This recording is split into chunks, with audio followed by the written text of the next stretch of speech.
زوار موقع اش كاين، مرحبا بكم في برنامجكم الرياضي اش كاين في سبور. اليوم تحدثوا على البطوله العربيه بقطر وفوز المنتخب الجزائري باللقب العربي. وقبل ما نبداو الحوار ديالنا كنرحبوا بالضيوف ديالنا سي هشام ادريسي الاطار الوطني، مرحبا بك. اهلا وسهلا، تحيه رياضيه لكل المشاهدين الاعزاء. معي ايضا احمد بعقيل ناقد رياضي، مرحبا بك في بلاطو اش كاين في سبور. شكرا على الاستضافه ومرحبا بكل المشاهدين والمتابعين. سي هشام، تقييمك حول البطوله العربيه بقطر؟ فتنظن بأنها كانت في مستوى عالي، بطولة اللي شاهدنا فيها كثير من الأمور التي تفيد يعني في كرة القدم، سواء من الناحية الفنية من الناحية كذلك اللوجستيكية. القطريون أبهروا العالم يعني بالمنشآت الرياضية، بالتنظيم المحكم، بكذلك الأمن داخل البلد، وكذلك حتى بالروح الرياضية العالية التي أبداها الجمهور القطري رغم خروج يعني المنتخب القطري من مباراة نصف النهائي وعدم وصوله للمباراة النهائية. المستوى الفني كان مستوى جد متميز، خصوصا في المراحل الأخيرة من المنافسة. كانت هناك يعني حضور قوي لمنتخبات عربية كبرى، تغلبت منتخبات يعني إفريقيا على منتخبات آسيا، وبان من خلال المعطى الفني على أن يعني الإمكانيات والمهارات الفنية ديال اللاعبين الأفارقة أكثر بكثير وأحسن من المنتخبات ديال غرب آسيا. إنما كيبقى الفائز الأكبر هو يعني الوطن العربي، لأن كان هناك يعني واحد الروح رياضية كبيرة أبدتها الجماهير العربية، تلك اللحمة وكذلك الرسائل التي أظهرتها من خلال مدرجات الملاعب، ثم المستوى الفني لمجموعة من المنتخبات التي كان فيه يعني تفوق كبير عبر محطات يعني منذ بداية الدورة من المباراة الأولى إلى آخر المباراة. منتخبات اللي تألقت رغم أنها حضرت بالفريق الثاني، منتخبات أخرى حضرت بالفريق الأول ومع ذلك أقصيت. وهذه ضريبة كرة القدم يعني تعترف بالعمل داخل رقعة الملعب، والمستطيل الأخضر هو الذي كيكون له كلمة الفصل. والمنتخب الجزائري يستحق هذا الفوز رغم أنه عرف ندية كبيرة، لعب ضد منتخبات كبيرة كمصر كالمغرب كقطر وفي النهاية تونس، ولكن مع ذلك استطاع أن يحافظ على سلسلة نتائجه الإيجابية بدون هزيمة لمباريات عدة. شكرا. كتقول في اللي قالوا السي هشام؟ نعم، طبيعة الحال كلام السي هشام إدريسي المحلل الفني يعني كلام صائب، يعني على خبرة وعلى تجربة لقراءة الفنية والتقنية لبطولة كأس العرب. هي بطولة كأس العرب بنسخة مونديالية أبهرت العالم بالتنظيم، بالنقل، بجودة النقل التلفزي بكل صغيرة وكبيرة. منتخب الجزائري يستحق نقول له مبروك للشعب الجزائري، يعني من كان الأفضل والأجدر والأكثر فعالية هو الذي وصل إلى المربع النهائي. منتخب تونس معروف عليه بالدهاء ديالو، بالخبث الكروي للاعبين. المدرسة الإيطالية كانت حاضرة، لكن الانسجام والفعالية هي التي فازت بالكأس، ولذلك نقول مبروك للمنتخب الجزائري. سر نجاح المنتخب الجزائري والظفر باللقب العربي؟ ما تنظنش كاين سر، كاين عمل، وهذا العمل هذا أبدأ المنتخب الجزائري يعني منذ يعني السنوات الأخيرة. كان فريق منتخب يعني معزز بلاعبين مجربين هما اللي عطاو الإضافة للمنتخب الجزائري. الحارس مبولحي واللي بالنسبة لي من أحسن الحراس في إفريقيا إلى جانب كل من الشناوي والحارس أنس الزنيتي، ثم كذلك لاعب إبراهيمي، لاعب ليلي. فكنظن بانه هاد اللاعبين هادو عطاو واحد الاضافه للاعبين جدد اللي بانوا في الساحه يعني العربيه والافريقيه. بان من خلال المباريات على انه فريق يعني يساير مباراه بمباراه، ولكن في مباراته ضد المنتخب المصري ظهر المستوى الحقيقي ديال المنتخب الجزائري بالنديه، بالاصرار، بالرغبه في تحقيق الفوز. ولما فاز فيعني كبرات الطموحات ديالو. واجه المنتخب المغربي وكانت مباراه مغاربيه محضه، كانت فيها نديه، ولكن كان الحظ اكثر لجانب المنتخب الجزائري خصوصا في الضربات الترجيحيه. يمكن المنتخب المغربي الوقت اللي بغينا نكونوا يعني اقوياء لقينا راسنا خسرنا كثير من الامور اللي ربحناها في المباريات الاولى، وظهرت من خلال المباراه على ان المنتخب الجزائري كان احسن منا بكثير على المستوى التكتيكي والمستوى كذلك التقني. ومن بعد واجه منتخب قطر وكذلك منتخب تونس، منتخبين كبيرين، ولكن المنتخب الجزائري عرف المدرب ديالو بوغرا كيفاش يمتص يعني الحماس ديال هذه المنتخبات هذه، وكانت عنده قراءات جيده خصوصا يعني في التغييرات اللي اعطته دائما يعني الانتعاشه، واعطته كذلك الحضور الجيد للاعبين البدلاء، وهذا اللي كيبان بان لما كيكون عندك بنك احتياط غني بلاعبين اللي عندهم هم الاخرين يعني تجربه فكيعطيوك الاضافه.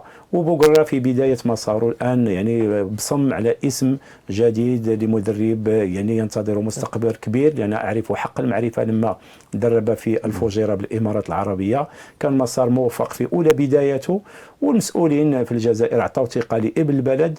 وكنظن دائما لما كيكون يعني ابن البلد حاضر فكتكون الاحاسيس، كتكون الرغبه، وكتكون كذلك الانتظارات ديال الجماهير دائما على العاتق ديالو باش انه يسعدها. وهنيئا لمنتخب الجزائر على هذا اللقب هذا.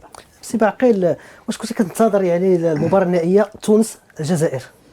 يصعب التوقعات. راه كنا سولتيني سي هشام في الاول الحلقات اللي بثينا على موقع اشكين سبور على التوقعات ديالنا، أقول أن يصعب التوقعات في هكذا تظاهرات وهكذا بطولات، لأن المستطيل الأخضر هو الفيصل. المنتخب الجاهز والأكثر انسجام، هناك عامل الحظ، هناك عامل الإعداد الذهني والبدني والتكتيكي، وهناك عوامل أخرى خارجية أيضا تتحكم في مسار المنتخب معين في أي بطولة أو أي تظاهرة.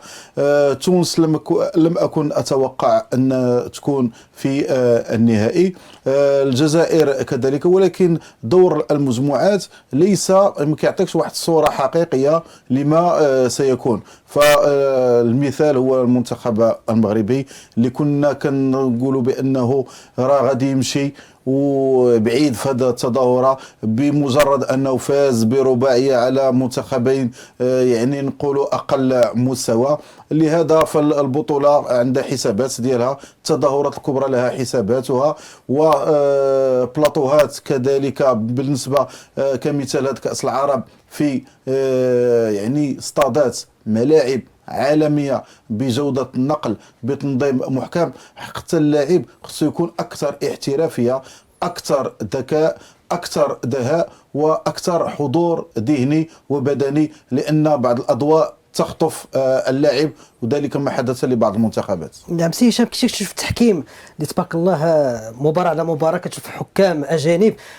كنتمنى أن من هذا المنبر يعني الحكام المغاربه يشوفوا المباريات بحال هكا ويتعلموا منهم شوية. فإذا كانت كدير دورات تكوينيه من اجل يعني توعيه الحكام، فنظن بانه المنافسات ديال كاس العرب كانت درس من دروس يعني للحكام باش انهم يشاهدوا كيف تدار المباريات الخاصه بكره القدم. اولا كاين يعني النزاهه، كاين كذلك الحياديه، وهذا هو شيء مهم جدا، وكاين الشخصيه ديال الحكم والكاريزما. على شخصيه الحكم، سمح لي قاطعتك، الحكم البولندي الدقيقه الاخيره عطى ضربه جزاء ضد الفريق المنتخب القطري، المنتخب المرد. وانا عندي الدليل ان حتى شي حكم جبتيه في المغرب وشي ما يقدرش يحيي على ضربه جزاء في هذاك الوقت بالذات. انا الوقت كان وقت يعني حساس، وربما زاد 18 دقيقه على الوقت الاضافي، ولكن كل دقيقه فهي محسوبه. علاش تزادت؟ لما رجعوا يعني الاحصائيات لقاو بانه فعلا ذاك 18 دقيقه كلها كان المفروض انها تضاف. يعني لو اننا ضفنا 18 دقيقه في البطوله الوطنيه يمكن كان ربما تقوم القيامه في المغرب.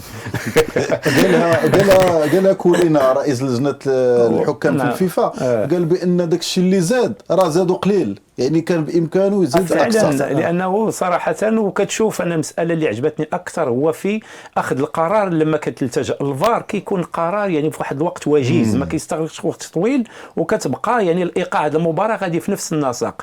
يعني المشكل عندنا حنا في المغرب مثلا لما كتاخذ شي قرار ديال شي ضربه جزاء ولا ديال هدف فكيستغرق واحد 12 13 14 دقيقه، يعني حتى المباراه يعني تماما كتكسر الريتم.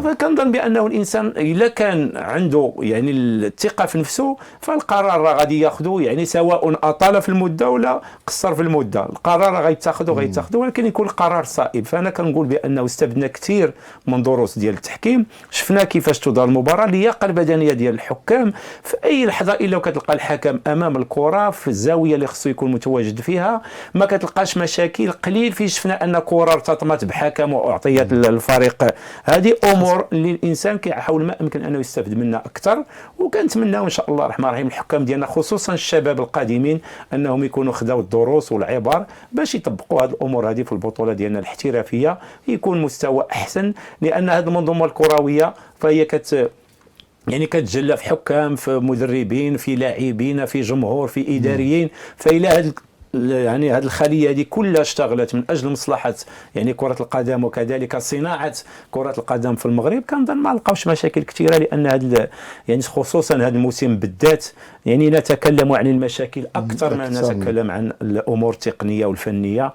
وما عرفتش انا بالضبط فين غدا بنا الكره سيرتو في هذا يعني الموسم الاخيره، وخصوصا اضرابات لاعبين، عدم صرف مستحقات لاعبين، مشاكل في البرنامج، مدربون يتكلمون يمينا ويسارا، يعني امور بسما يعني كاين تخبط كبير.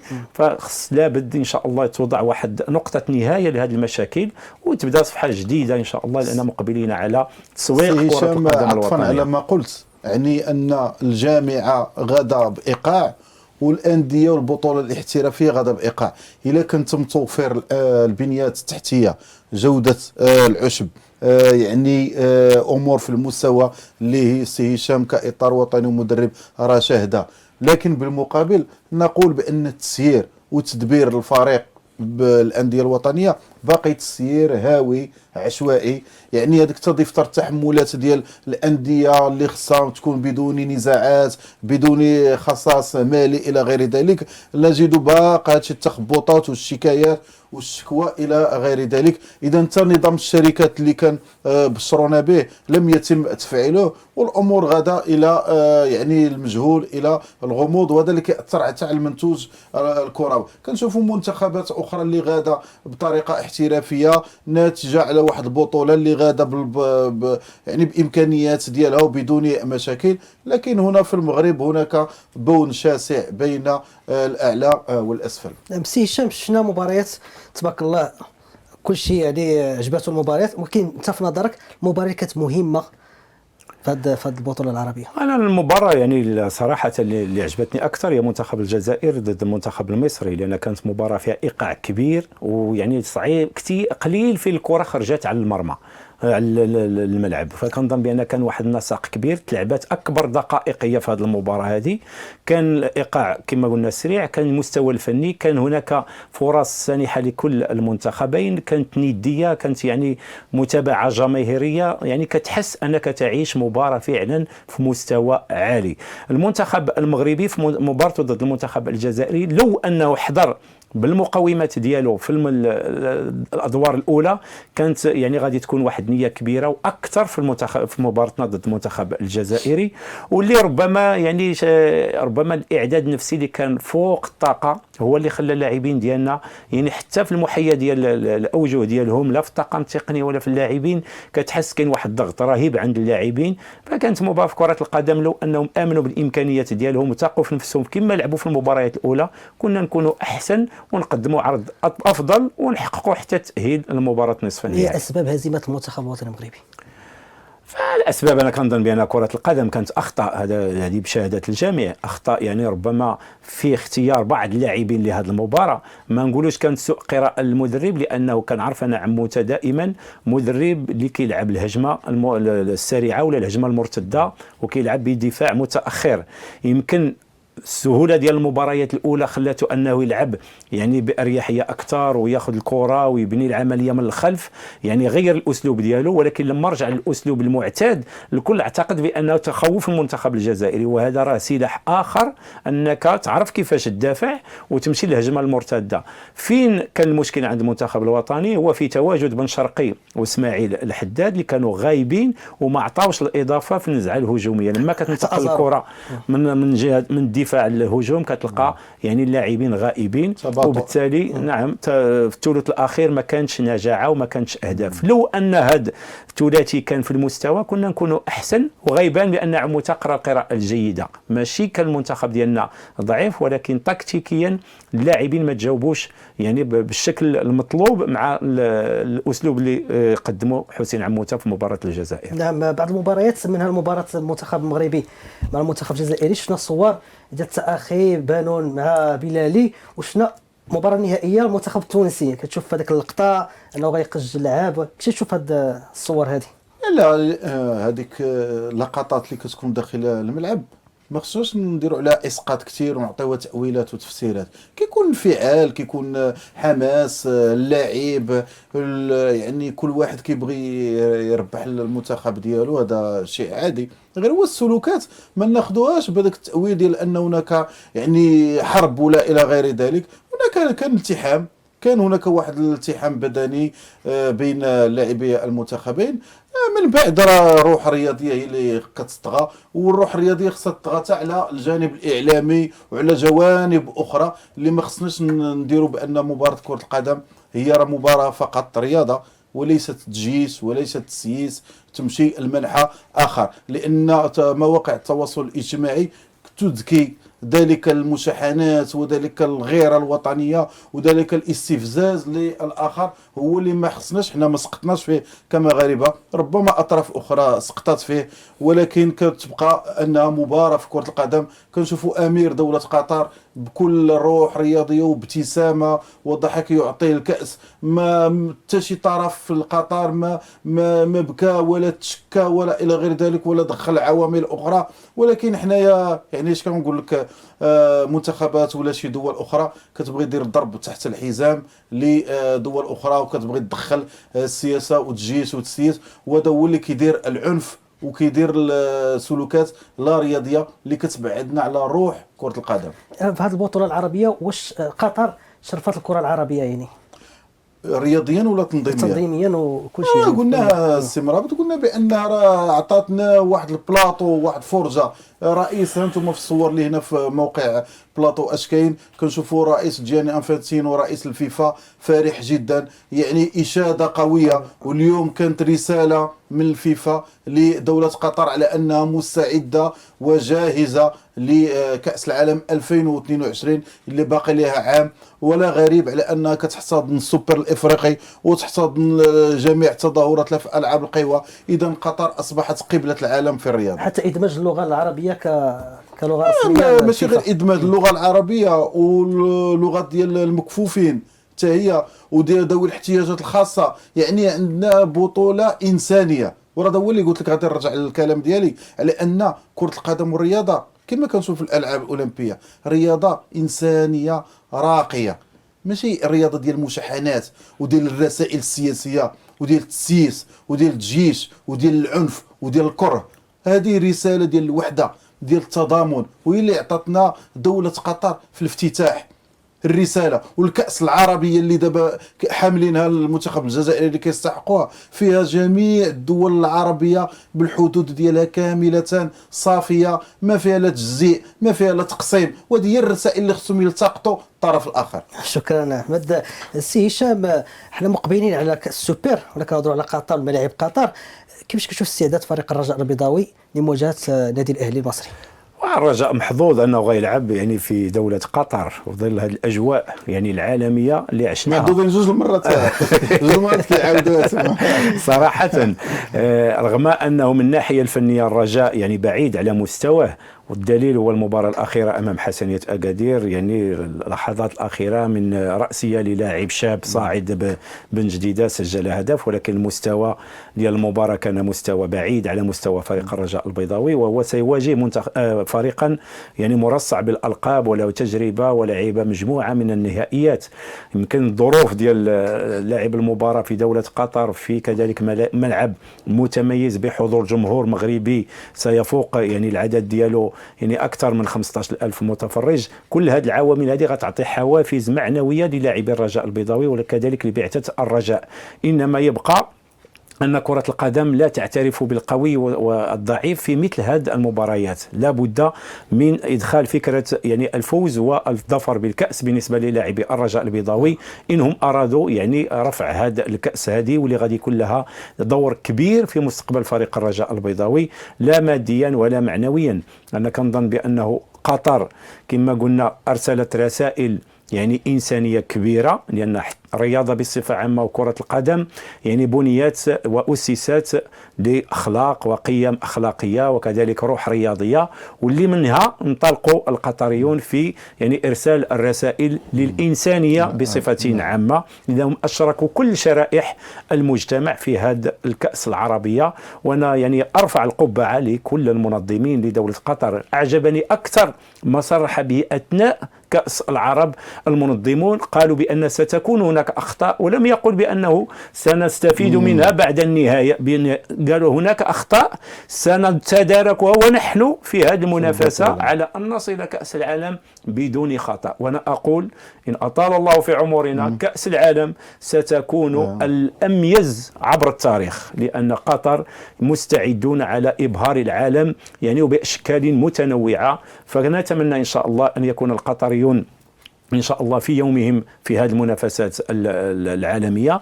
وأتمنى إن شاء الله للرجاء بعد هذه الكأس العربية أن تكون الكأس مغربية، حتى يعني على الأقل يتنفس الجمهور المغربي السعداء هناك في قطر، لأن جالية كبيرة كانت وراء المنتخب المغربي أكيد. وخاب ظنها. نتمنى أن الرجاء البيضاوي إن شاء الله تعيد تلك الروح وتلك السعادة للجماهير المغربية سواء بقطر أو خارج قطر. توقعاتك في مباراة الرجاء والأهلي؟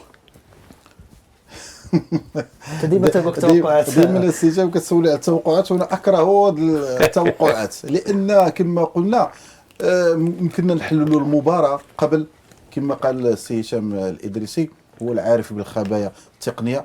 الاهلي مرشح لانه فريق قوي، فريق القرن. الاهلي المصري ليس بالنادي يعني السهل الى غير ذلك، عنده واحد التنافسيه عاليه بلاعبين. ما يعجبني هو الاداء البدني العالي للاعبين المصريين، لا سواء لاعب الاهلي ولا الزمالك ولا انديه اخرى. الرجاء كما قال هشام بان في وضعيه متذبذبه مع التغيير التقني والتسييري والاداري.